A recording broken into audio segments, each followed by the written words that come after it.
everyone, welcome to only the first vlog of 2017. I haven't done it for a while, but now I have a lot to say, so it's about time, I would say. First, let's start off with how we're doing. We're doing quite all right. We had a slow start of the year, and some of you will know what I talk about because production was pretty low in the beginning of the year, but it means good prices, and that we've seen. And right now it's actually the other way around, so the prices are a bit lower. Overall, we're sort of 1% ahead on last year, which is good, but it's still below the budget that we have because we've predicted a growth of around 3%. Why we're not entirely making the 3% has really now to do with the Brexit, which I know the international growers are feeling as well. But so far, so good, and the year is still young. I'd like to talk to you about three things this time. It's about FloraMondo 2.0, it's the new auctioning, and it's Cooperative 2020. You've heard about the subjects before, but they are always on top of my mind because they are at the center of the developments that we're going through. Let me start with FloraMondo 2.0, or the digitalization. And as we said last year, digital is really going to be the standard. In a couple of years, everything that we do within Royal FloraHolland needs to be completely digitized. And that's quite an exercise, and it requires quite some investments. So I'm very happy that we've decided last year to not more than double the investments that we're doing on our platform. So we went from 6 million to 14 million. And we're doing our utmost to make sure that also in the future Royal FloraHolland will be the digital marketplace of the horticulture in the world. We're now the physical marketplace, but we need to be the digital one as well. In that development, we are paying a lot of attention to the supply module. So the way the grower organizes his or her supply on, in their greenhouses. We see there are a lot of issues around there, and it's very difficult right now for growers to really be on top of it, to be in charge, because they have to put their supply in a lot of different sites from the customers, and it's difficult to have the total overview. So FloraMondo 2.0 needs to provide an answer for that the grower gets into control again of his total supply. Also, the functionalities of FloraMondo 1.0 need to go to FloraMondo 2.0, and it will happen this year. We have a lot of exciting developments regarding that. We have a whole new team in place that is leading the change on this one. It's in our digital greenhouse, and once you are in Aalsmeer once, please come and visit them. It's very exciting to go there and to see everything that's going on. So that's on the digitalization. Then let's talk about the new auctioning, and in a way that's the same issue, because it's also about digital is the standard. What have we decided last year besides that issue is that also the auction halls, that we will close them down, not necessarily this year, but certainly in 2018. So we will go completely virtual. We'll create an instrument which is today for tomorrow, or ex-nursery auctioning, if you want to say it like that, and then make sure that we can do the deliveries very early in the morning for our customers. And a third decision was around the normal clock, but to make it a national-wide clock.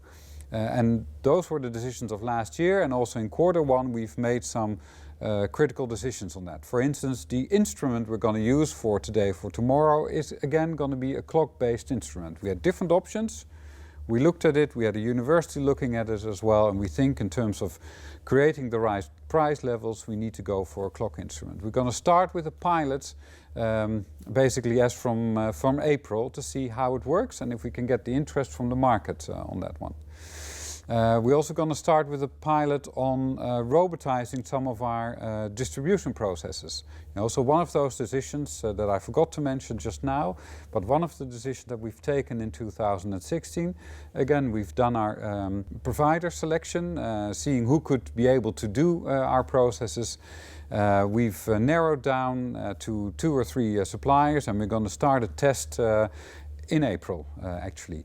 So that's also going to be very exciting. One specific mention I would like to do is towards the florist clock in Naaldwijk. I had a wonderful session with the team yesterday on it, and there we see the virtualization actually taking place right now. We see that the team has taken on basically the charge and say, okay, we're going to lead this change, and we're going to help our growers and we're going to help our customers to go virtual.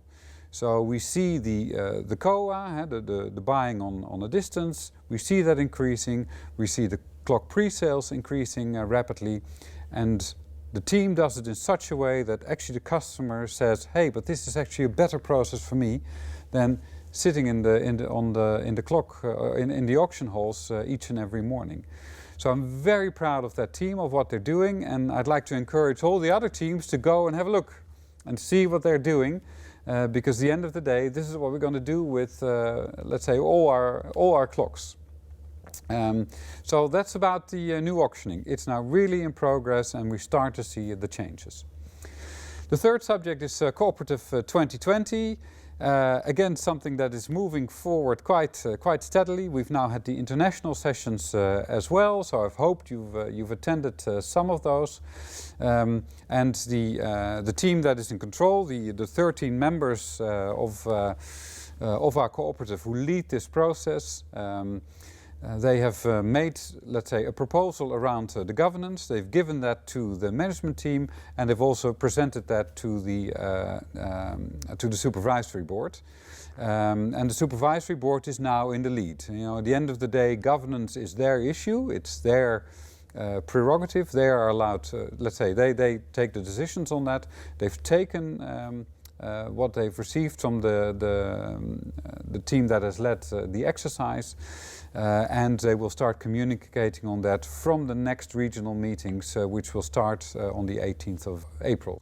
During the regional meetings, we will also talk about the membership and the tariffs. You know, we've promised to our members that in the meeting at the end of the year, when we need to talk about the tariff structures anyway, that we will make a proposal about the new tariff structures to also get away again from the quick deal, the quick fix, as we've made it.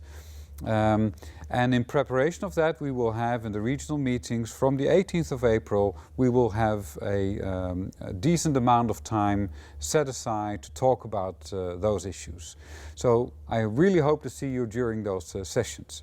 We will also talk about it during our general meeting, and after that we will have the fourth round of the Cooperative 2020 sessions, again about the tariffs.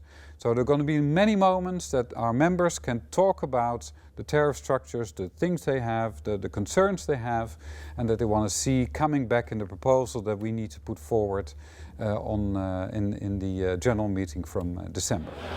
Hi everyone, I'm at the Greenhouse Festival here in Amsterdam, which is organized by Let It Grow. I've talked to you earlier about Let It Grow. It's our incubator for startups through which we like to promote the innovation and the green urban living, really. The program is now sort of a little more than 1 year going, and they've organized this wonderful festival. It's been 2 days in total. Yesterday was with consumers, about 4,000 people that have visited this festival, and today is for the sector. So a lot of growers and customers that are here to see what's going on. And what is going on? What is really happening here? There are a lot of startups here that do something special with your flowers and your plants. All sorts of things. They produce energy, they're used for food, all sorts of stuff. Very interesting. As I said, Let It Grow now exists for slightly over 1 year, and I'm very proud of what the team is doing. But I also have to be honest, it's just the first year, and it's the first step that we're setting into this green urban lifestyle. Next year we need to do a little bit more, so we're going to facilitate some more startups, but also companies that are a little bit further in their development, and we want to take it international.